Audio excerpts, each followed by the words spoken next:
Next time you take a tiny pill to cure a throat infection, take a moment to thank a pile of dirty dishes. If you're like most people, you probably think the world's most powerful lifesaver was developed by pristine, hyper-focused scientists working in sterile, high-tech environments. People who washed their hands and followed safety protocols. It wasn't.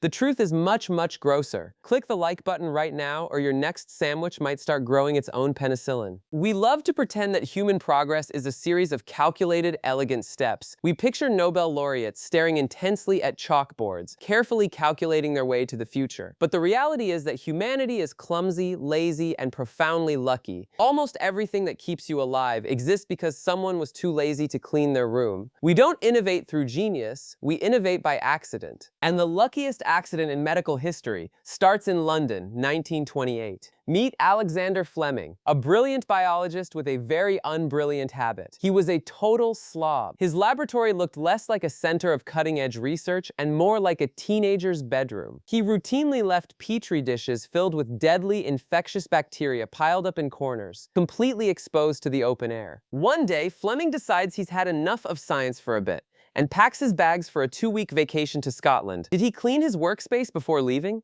Of course not. He just left his towers of deadly Staphylococcus plates sitting right there on his bench. While he was away enjoying a nice game of golf, a rogue mold spore drifted into the room. Some say it came through an open window, others say it floated up from a laboratory downstairs. Either way, this single mold spore landed right on one of Fleming's bacteria dishes. When Fleming finally returned from his holiday, he started sorting through his messy stacks of plates to discard them. But as he looked at one particular dish, he noticed something bizarre. A circle of dead bacteria surrounded the mold, like a tiny demilitarized zone. Instead of washing it away, Fleming uttered the most important words in science. That's funny. Fleming had discovered penicillin, a natural bacteria killer. There was just one massive problem. Fleming was a biologist, not a chemist. He couldn't figure out how to extract the active ingredient from the mold juice before it fell apart. After a few years of trying, he basically gave up, published a paper that almost nobody read,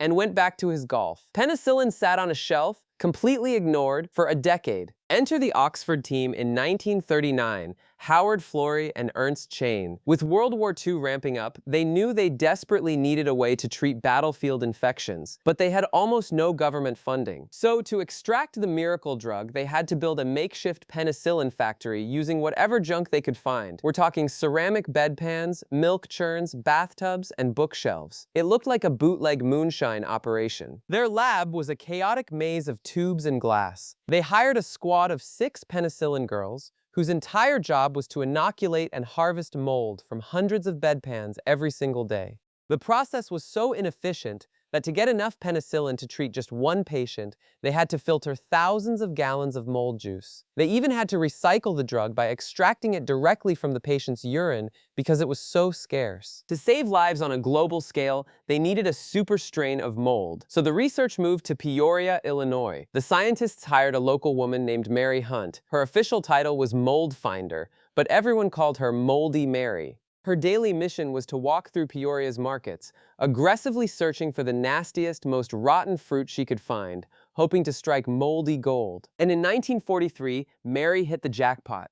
She found a beautiful, disgusting, rotting cantaloupe covered in a thick, golden mold. When they tested it, they realized this specific mold produced 200 times more penicillin than Fleming's original strain. Combined with American chemical engineering and massive deep tank fermentation vats, the mold from a random Illinois cantaloupe was suddenly being mass-produced by the ton. By D-Day in 1944, Allied factories were churning out billions of units of penicillin, saving countless soldiers from dying of simple wound infections. Today, we take antibiotics for granted. We forget that our survival is built on a foundation of unwashed lab dishes, ceramic bedpans, and a rotten cantaloupe. So to recap, a miracle lifesaver discovered because a biologist was too lazy to do his dishes, saved by a rogue mold spore floating in while he played golf, brewed in a bootleg factory using ceramic bedpans and bookshelves, and supercharged by a rotting Peoria cantaloupe, is now sitting in your cabinet. And what do we do with this world-saving technology? We leave a half-eaten sandwich under our bed for 3 weeks